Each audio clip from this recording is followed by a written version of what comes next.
Welcome to the Fantasy HQ podcast, all things NRL fantasy. Find us on YouTube, Spotify, and Facebook. Your hosts, Frosty and Steve-O. Welcome everybody, this is Steve-O here from the NRL Fantasy HQ podcast. Just a quick recap of round 18, looking at the studs and the duds from each game, and seeing what the results were.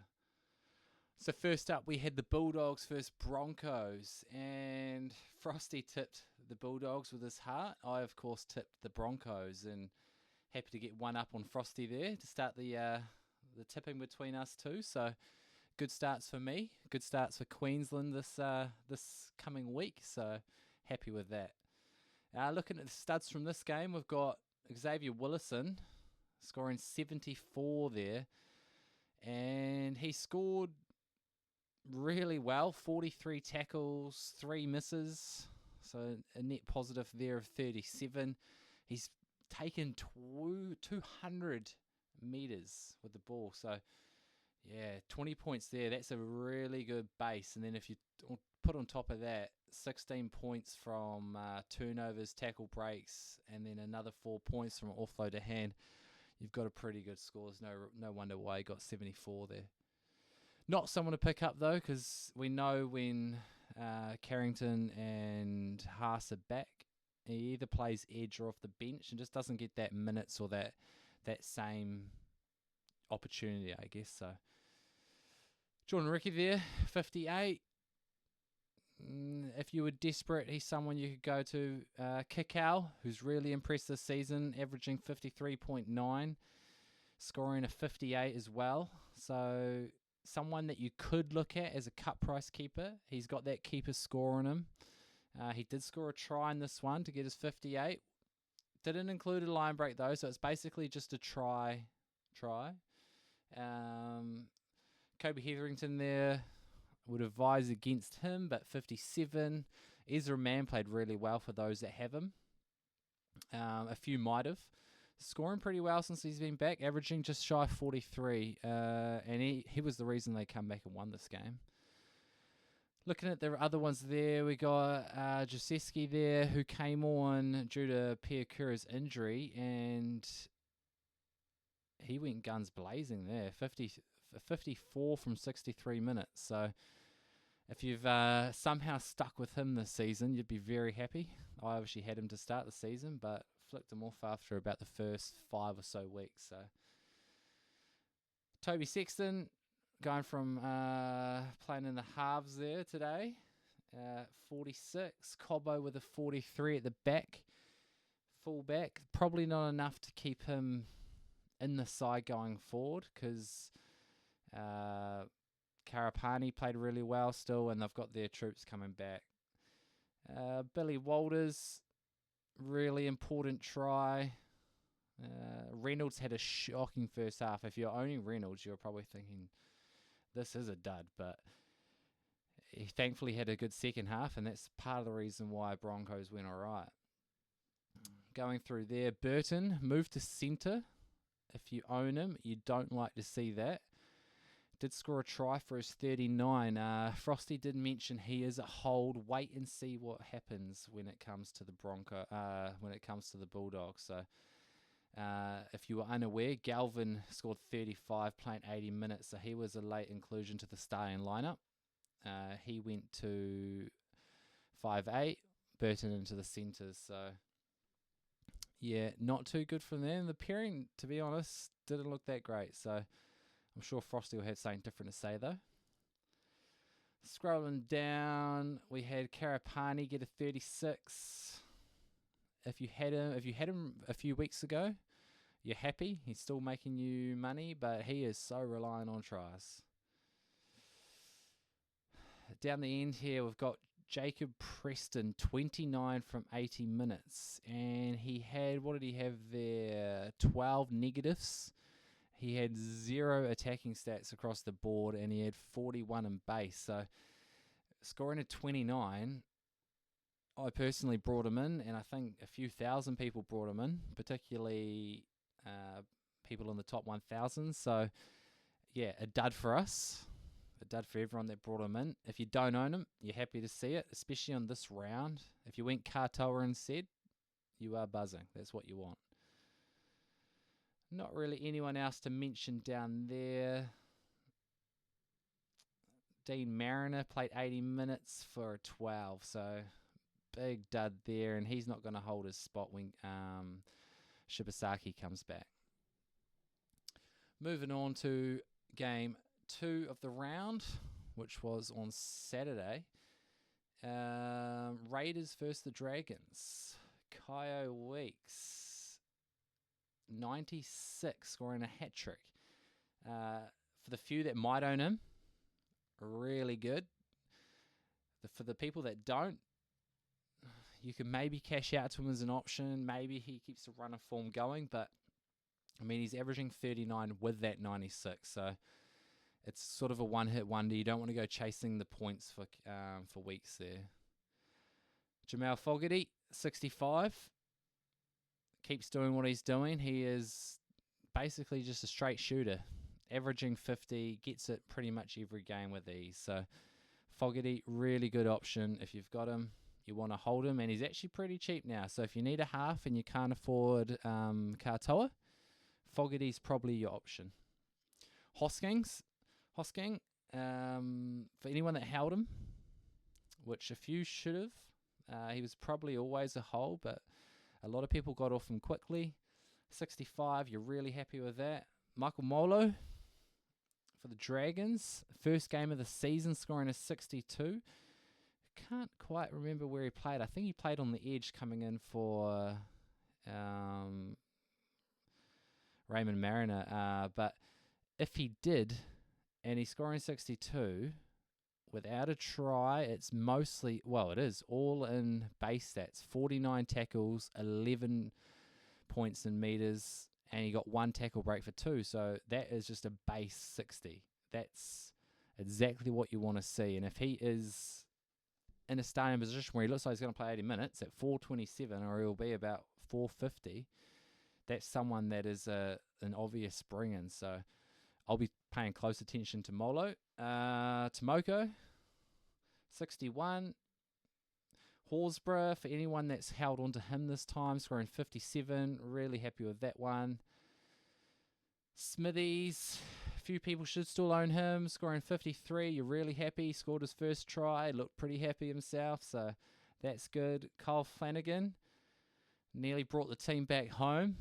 A few people had a few things to say about him after the game, including Ricky Stewart, and I kind of agree with what they said. So, I mean, it's not his fault necessarily that the team's gone so average. And he played good in this game. They almost won.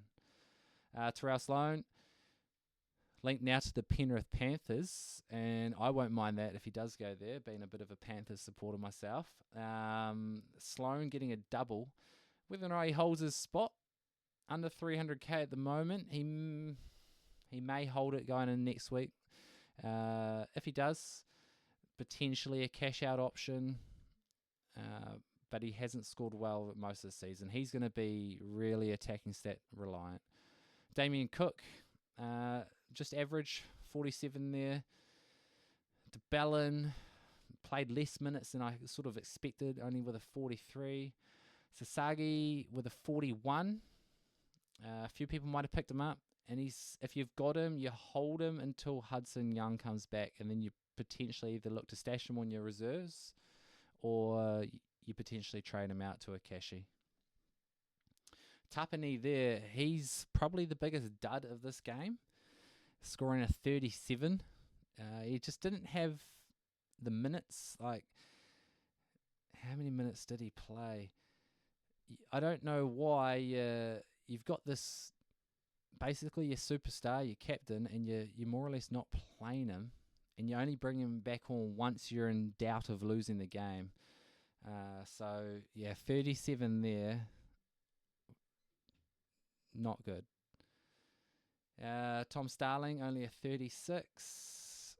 Those that are holding him through, it's probably, yeah, he's done your job. He's got 2 buys coming up, whether or not you look to flick him or not. Gutherson down the bottom there, 25. He's hit or miss. King Tongia, 19. So a lot of people would have played him this round. They would have been holding him for this round. And yeah, no good there with 19. Thankfully, if you had Savala or Fainu, you're probably doing all right. You're sort of taking that points in the halves. But yeah, King Tongia by himself, 19, really bad. Same with Jed Stewart, 19. He's so try-dependent just to get a 30. Owen Paddy there for anyone that had no other half and played him. You're pretty unhappy there with a 9 being one of the biggest duds of the round. Moving on to Storm Cowboys. This was an excellent game, which Cowboys had every opportunity to win. Storm, though, they got home. Nick Meaney moved to fullback. That's the reason he scored an 84. Do not pick him up because of that. Scoring 2 tries, playing at fullback. He won't be doing that very often at all. I mean, he is down at 430k, so he's extremely cheap, but back in the centres, he's going to be averaging you about 35. Blore with a 69. That's good. Clifford proves again that with him and the team, him and Drinkwater go all right together, 65 and 62 respectively. Drinky with a try there. And, you know, if Drinky's got the ball in his hands, that's when they're going to be dangerous. Katoa, who was the correct option for this week over Preston, bringing in as an edge. But whether or not he is for the remainder of the season, we'll have to wait and see. Bateman with a 60. Jerome Hughes there with 55. Studding out. So he's going to be going up close to that sort of 700k after next week maybe. So he's too high to bring in now because he's always got that low game in him. Derby there with a 39. People may still have him as a cash cow. He's still trucking along. Who else do we have? We have Duffy there with 30. I see a few people still hold him. What is he owned by? 5.4%. Jackson Purdue, owned by 20%, scoring a 27, including a try. So he's still losing a lot of money. If you've held him, you've basically just lost everything that he had. And yes, he's back at centre, so at least he scores better there, but probably don't want to hold him. Kane Bradley, what a dud there, 24, no try, owned by 1.2%, including myself. I brought him in this week as a cash out to play centre for me, and he did a job. Not a good job, but he did a job. Roosters versus the Tigers. This was another excellent game, and it was probably the biggest upset of the round. Tigers winning 30-28 over the Roosters, and it was Marky Mark scoring 76, including a double. And I think the commentators basically said just pass it to Marky every single time and you're likely to score a try. So that's how he looked. Playing at centre this week, which is not been his preferred, but scored excellent. If you've brought him in, you're very happy, and you're probably someone you can still look to bring in as a keeper because he's proved that he is that 50-point scorer with high upside. Nafahu White, 75, really good. Terrell May, obvious captain choice of the week, scoring 73. If you had him, you've probably got the captain on him, so you've probably not made much ground with him. But yeah, he was a safe option, and he proved to be the excellent and correct option. The Feanu brothers there, 68 and 63. Latu with the 63, both scoring a try, along with their brother. So all three of them scored a try today, which is excellent. Trishan Hope, 59 points from 65 minutes. Owned by 4.1%. So a few brought him in as a cash out option. He won't be starting next week if Appy's back.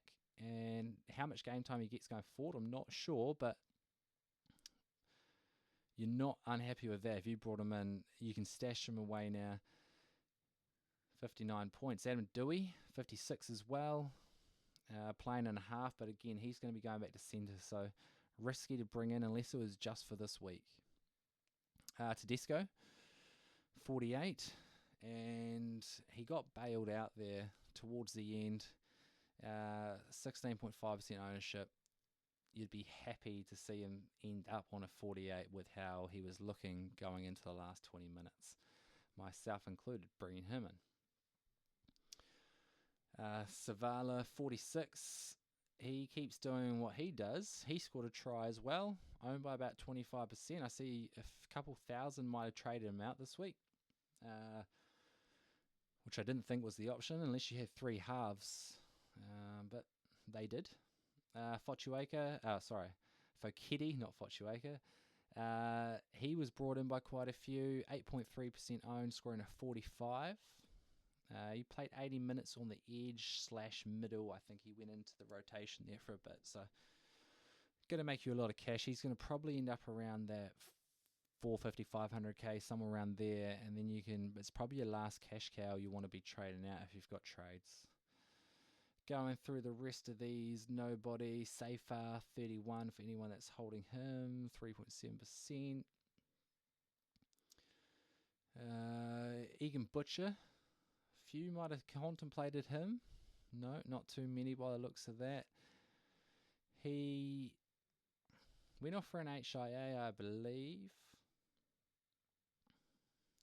Whether or not he keeps the start next week, I'm not too sure. Hopefully with Crichton back, it's for Kitty. Potentially he plays 13 instead.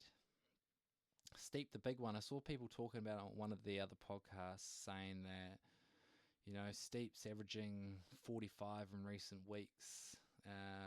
Potential get-in at that price, but played reduced minutes today, 45 for a 22. You'll be very unhappy with that. Going into the last game of the round, we have Manly given the only 13 plus over Rabbitohs, 30-12. And it was Turbo with 2 tries scoring a 64. For all those people that have brought him in recent weeks as a cash out, at 416k, having lost 284k, you're very happy with that. Garrick, 55, also including a double. Holds his place. You shouldn't want to trade him out next week if you don't have to with the bye. Both these teams, by the way, have buys next week. Kolomatangi, 54. He doesn't look as interested at the moment. And you see there, he's set to lose about 35k. So I still wouldn't trade him out because you want him down the end. He is a very important player. Has high upside, but recent weeks he's gone pretty average. Tallis Duncan there, 54, the man I famously left out last week in my loop. Now this week I also looped with him and he got moved to centre, so I was going to leave him out and play Tapani's 37 instead. I thought, why not risk it for the biscuit, and basically left Tapani on my bench, moved Duncan in to my starters and replaced Aaron Clark, and he was looking piss poor. With about 20 minutes to go, or 25 minutes to go, he was on 11, and then thankfully scored a double. So scoring the 54 there, very important. DCE, 52, someone you could look to bring in as a bit of a pod play. Jai Arrow continues to be pretty reliable at the moment for Souths. What's his ownership? 3%. Scored a 51 there. Someone, if you need a mid-range, which I wouldn't recommend, you could have him on your bench rotation as sort of that 40-point scorer. He doesn't really have high upside, but he's always someone that should go all right, unless he picks up an injury. Humphreys, 49. You got Alex Johnson there, 45. No tries today.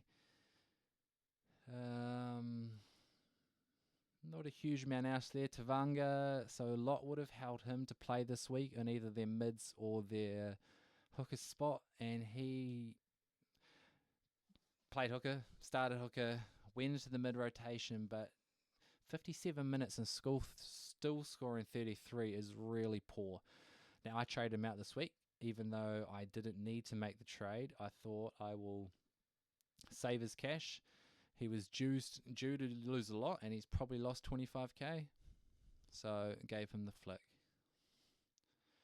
White in there, back into the centre spot, 29.